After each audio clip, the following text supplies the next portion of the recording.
Welcome to an evil video filled with darkness. So somehow, despite being a total amateur who hasn't played many games, I got a little bit of a Castlevania thing going on this channel, yeah? It's nice. So in order to appreciate that a little bit, I have been planning a very special 3-year retrospective on my journey with the series since starting completely cold turkey in 2022. But that script is way too personal, way too emotionally loaded, and just went to all of these dark places, and I just never really wanted to pull the trigger in the end. So this opportunity has firmly passed me by. But what if we have a Dark Knight of the Top 10 list, Soul? Now, join me as history unfurls before us, and we mourn all of the retro gamers who unfollowed me because I kept posting weird 100-line thumbnails. Let us channel the spirits of the 10 video games, both Bloodstained and Castlevania, that speak the most to me and appreciate the strange little story that they tell. I think it's a weird enough list, you know, it's not that basic for sure, and it definitely has a narrative, so yeah, if the game you like is in here, I probably haven't played it. And I'm not ranking them based on how good they are, it's just how much I like them. So let's go. Number 10. Let us start off with a redemption story. Castlevania 4, for a long time, was what I said was my least favorite Castlevania. Not a fan of the visual style, didn't like the macho Belmont as much as I enjoyed the gendery vampire people at first, and the gameplay didn't really do much for me. But then I played a ton of it this summer, and it's pretty good. I like it. It's definitely got a lot of its own appeal points. You know, things have definitely changed. I have tried things that I immediately like much less, like Dracula X and the original Haunted Castle. And moreover, it just kinda worked for me. Long story short, from 2022, when I first started playing Classicvanias, but this is my very first one, to my Classicvania fever of summer 2025, yeah, a lot of things changed. I suddenly really like Simon. He's like probably maybe my favorite Belmont. I love it. I love the chicken and the muscles and the manliness. Everything is just like cool. I'm completely on board with Simon now. No qualms there. I'm still not crazy about the visual style, not really the game's fault. It's obviously very beautiful, but I've kind of ended up in a weird anti-SNES era for no reason.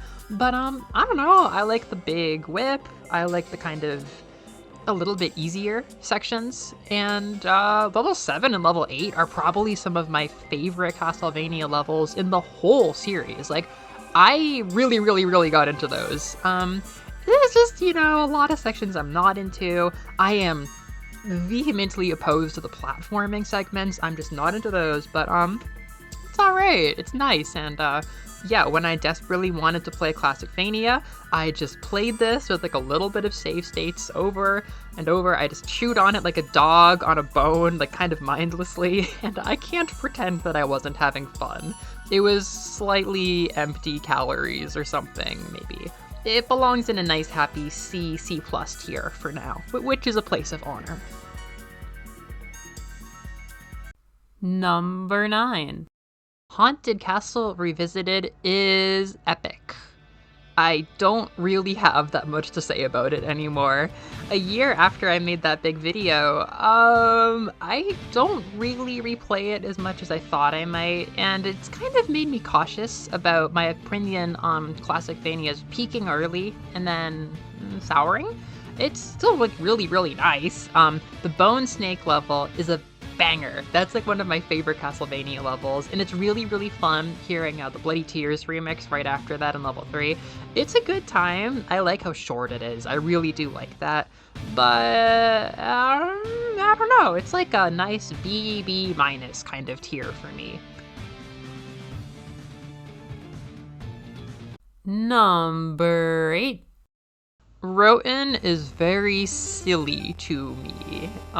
It was given this like heavy cross to bear with the expectation that it would be Symphony of the Night 2 if they just put enough years of extra effort into it.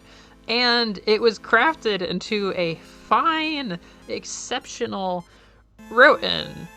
It's Roten! The visuals are a little bit rough, especially on Switch. The performance is not the best. The systems feel slightly insane. The animation is really stiff, and it just kind of has an aura of cheapness. But god damn it, this is Roten! I like Roten. Once I clicked with the crazy expansive systems, and it became like a big collecting mission to get all the clothes I could get, find all the weapons and weird moves that are inside the weapons I could find, hunting for jank to appreciate it, or cooking all the food you could possibly food to give it to the old lady. I swear I once streamed this game for 2 hours, and I did nothing but hunt for ingredients to make more food. That is high praise. It makes me happy. Even if I sometimes feel a little bit seasick after binging that much Roten, I don't know. It's fun, and it really exposes just how immersive and addicting and fun the Igavania format can be, especially at this scale. It's just a big, deep game, so whatever. It does have aura.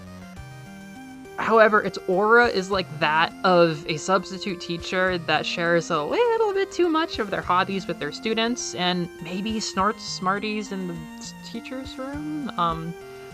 It's a good aura. It's a fine aura. Number 7. This might look bad, but I assure you, it's just very competitive from here on out. We're already like at the B+ pushing higher tier, and it's basically a tie between this and number 6. So I basically played it in 2022 with just kind of open mind, Metroidvania education, Castlevania education. It's so I'll play it. And I've always really liked the systems and the format and the characters and the world and the story and a lot of stuff. But there was some really major stuff that just wasn't really my taste or my style. It's obviously amazing, but I didn't start off the bat super passionate about it. I got more passionate about it with time. The OST and the aesthetics are the biggest thing where I didn't really get them at first, but I'm starting to get them more and more. The soundtrack specifically, it's like a big labyrinth of its own, where every couple months I'll be like, hey, that one Soten song, isn't it actually really good? And then I start listening to it all the time. It's wonderful. It's a gift that keeps giving. As for the aesthetics, like I'm getting there, I'm starting to appreciate it more, I'm starting to like it more, but like if there is a sliding scale where on one side is a juicy, pulpy, neon, 8-bit kind of Castlevania, and on the other is a marble sculpture of a scowling man, like softly expressing something unclear and like super baroque. It's pretty clear what side I fall on lately. That said, it's cool. I like it a lot. It's very cool. I feel like I'm being wrapped up in the atmosphere. Also, according to Last.fm, the OST is my 4th most listened to album of any kind of music for the last like 2 years or 2.5 years now. That's really high praise, to be honest. It's just big and wonderful and majestic and sprawling. So even though like I'm not tailor-made to be a Soten super fan, it's Soten. It's always around. I like it. I'm only gonna come to like it more. So also, I'm gonna start saying like some songs that I like from every game from now on. So buckle up. Wandering Ghost has always been like my favorite. Wait, no, not Wandering Ghost. That's good. Lost Painting has always been my favorite. Dracula's Castle, like marching on it in the beginning is really cool. The Caverns Underground are a particular favorite, but lately, something that I never thought would happen is 2 of the songs that I most just did not understand have become 2 of my very favorites. Wood Carving Partitia, I was so surprised when I woke up and started liking that song. And the friggin' Cathedral song, the ooh, ooh, da, it's so good. But I did not like them at first. Number 6. Order of Ecclesia has tremendously big aura. There's something so cool about this mix of the handheld and home divisions, the classic formula and the Igavania formula, and it's all wrapped up in this really, really elegant sigil system with a really cool story and like pretty cool characters, and the whole oceanside aesthetic is so special to me. It's wonderful. But honestly, my experience the first time through has been pretty start and stop. For one, I just kind of haven't sat down and warmed up. It's like Silksong. It's very rich, but I haven't sat down to like acclimate and like power through enough. So usually if I pick it up, there's a lot of struggle. I'm about halfway through. I got the bad ending, haven't figured out how to get the actual rest of the game yet. But it's just, I don't know, it's really fun. I really like it a lot. But then also like there are just aspects where like it's not exactly my style. One of the most unfortunate parts is Wygall Village. Wygall Village is so cool. I love it as a hub. I love the way that it houses the quest. Like, it is one of the coolest game design things I've like seen in the series, but I'm not interested in it from like an aesthetic level. All of the like sad portraits of the little Victorian orphans and the old people, I just like the voice acting's great, the song's good and everything, but it just kind of drains me. I don't think I have the right sensibilities for Wygall Village, which is sad because I used to have a really nice commenter named Wygall Village and I miss them. I can say that on a small channel. Favorite songs, I love whatever it's called, the like beginnings or whatever in the Abbey, that first one, it's playing right now in the background. I like that a lot. And then when you're on the ocean, god, the ocean levels are cool. I like da da da da da da da da da da da da da da da da. That's so cool. Yeah, I am definitely giving the edge in the aesthetic to Shinoa's game for me personally. I like 5 games more than Symphony of the Night and Order of Ecclesia? Ye gads. No. What games are they? Do you have any guesses? Can you fathom it? Is my favorite game a classic or an EGA? First, edging. Honorable mentions. Shoot. The music of Curse of Darkness was so good that I went out to purchase a PlayStation. My first PlayStation of any kind ever. My first console that's not a Nintendo console. You could consider that praise. I like Hector's game. I really like the atmosphere. I love the save rooms. They made me a junkie for this certain kind of PS2 Gothic 3D style that I immediately picked up on once I got to Devil May Cry. Surprising, but I really like those. I never knew that I would like that look. Yeah, I haven't played very much, so I'm not going to humiliate Castlevania 4 by putting this over it, but it's been cool. I like Hector's combat styles a lot. I like the whole, I don't know, grindy action RPG kind of angle. White Isaac has been slightly off-putting to experience when the anime Isaac is the one that I'm more familiar with. But, it's pretty fun. I don't know, I like it. Everything's been really cool so far. The opening cutscene was like, whoa, now I'm playing with PlayStation 2 power. This is sick. Did Curse of the Moon 2 get me into Classicvanias? Yes, I had a great time learning about the difficulty and the arcadey action and all that good stuff in this game. Do I play Curse of the Moon 2 very often? No, I don't. I think there's just something finicky about this game to me. Compared to other ones, I just don't really get how to use some things, like Robert's sub-weapons. I really struggle to make use of Robert's sub-weapons, and Dominique, I get too fancy for my own good, trying to heal my team, and then falling in a ditch and going like, well, why did I bother? I'm really excited to come back to it later when I've played a lot of games and I'm better and I can appreciate the quirkiness, but yeah, I've been stumped on the same level for over 2 years and haven't pushed myself to beat it. Thanks for the start, but I'll see you later. And yet, somehow, oh forsooth, I have been playing quite a lot of Bloodstained Curse of the Moon. But how? How? What trickery is this? Number 5. No! Stay back! Contain yourself, foul demon sword hand of mine! Number 5, it's Bloodstained Curse of the Moon. I love this game! This is the new hotness for my A-tier Classicvanias. I fuck so heavy with this game. Oh my god, you guys. Whew. I do need to cool it a bit before I can place it any higher than the other A-tier Classicvanias it is causing a giant car crash with, basically.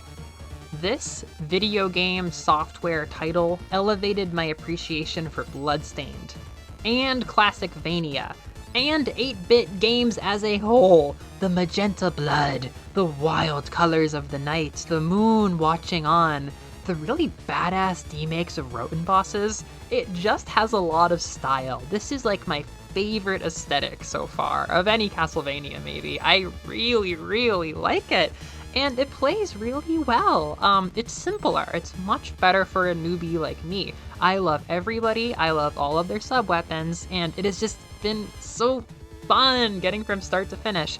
There has never, ever been a Classicvania where I say, I can't put this down till I beat it, but I was enraptured. And considering that it was one of my first PS Vita games, and it really matches the aesthetic of my PS Vita, the memories I have of playing this on the plane and going, well, I don't know, Classicvania, I'll get into it for a bit, but will I play a lot of this? The answer is yes. I couldn't put it down. I beat like 3 levels on the plane, 1 waiting for the bus, 1 on the bus. It just never stopped being cool. And then the remix campaigns are pretty cool too. They add a surprising amount of depth, which is neat, and I don't know. It gave me Classicvania fever. I'm not kidding. I was obsessed with Classicvania, sub-weapons, everything for a couple months this summer. I really appreciate it. But music? I don't fucking know. Memo in my notes right now is music for Curse of the Moon 1. I don't know, just open up the soundtrack. They're all good. Anything with like the classic Bloodstained title theme is good. It's like, the title song is good, but I don't know. It's all good. Oh, no. The last stage. The last stage when you're approaching the final boss. Very hype. Very hype level. Such cool gimmicks. Ah! Number 4. I love this game. The reason it's hard to rank my favorite Classicvanias is this game. It's so fun, it's so stylish, it's so cozy, and I love it. But I've never beaten it. It's just very different to the other games. What I do is I just kind of replay the first 3 levels over and over. It's fun. I think they are the bee's knees of level design. I love replaying them, and every time I get a little bit further. But no, I haven't used save states or just marathoned it till the bloody end. Nope, that 4th level is just magical to me. It's just a hellscape full of dangerous things, and I have no idea what comes after. Except that I watched the Summoning Salt video, so I know like everything that comes after. I just love it. I love 8-Bit Simon. I love his sub-weapons. I love the vibes. I love every song. It's just tremendously cool.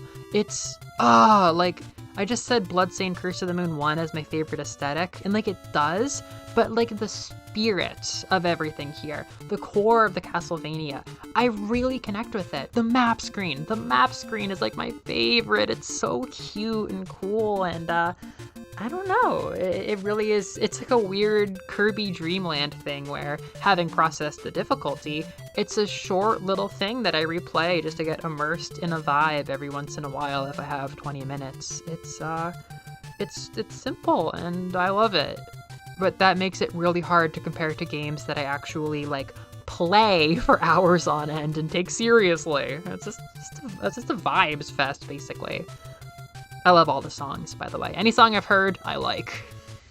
Now that we are approaching the top 3, I think it's time for you to tell me what are your top 10 favorite Castlevania and or Bloodstained games. I would genuinely like to know. It makes it feel like my community is more alive. It makes me feel like I'm being seen when I put my voice on the internet. And I was beaten to the brink of death by hammers in the comment section of my Kirby video, because viewed from a certain angle, you could view some of the things I say as sounding very ignorant about the larger arcs that exist outside of the games for a number of Kirby staple villains.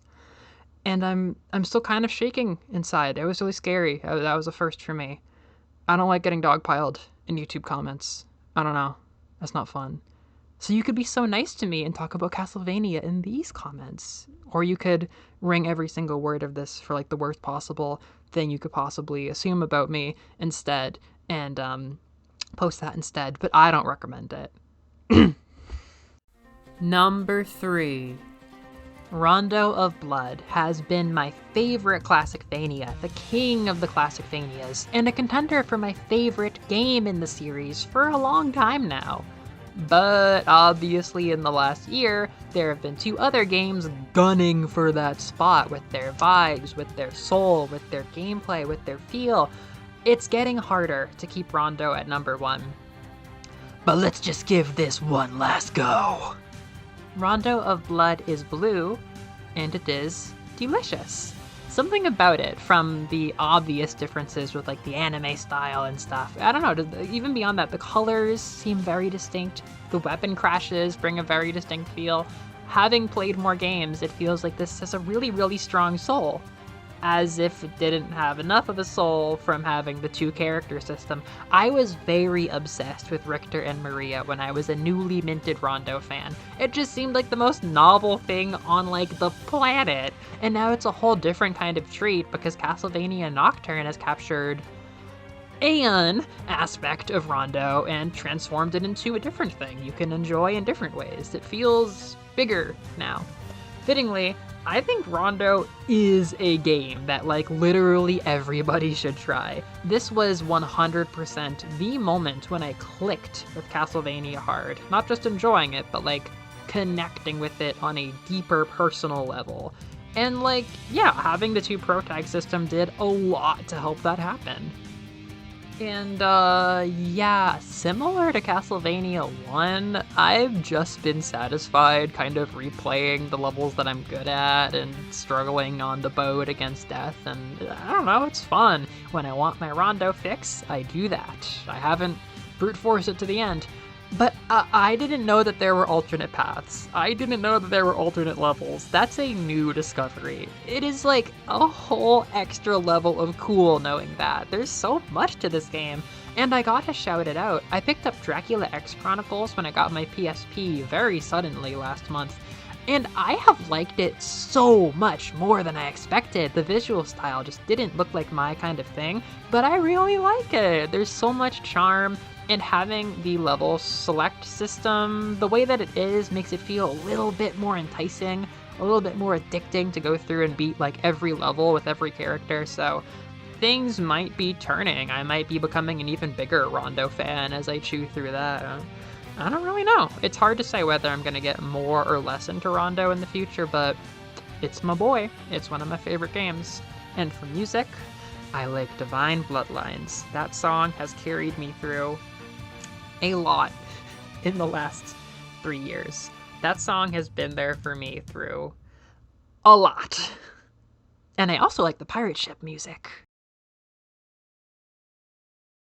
Number 2.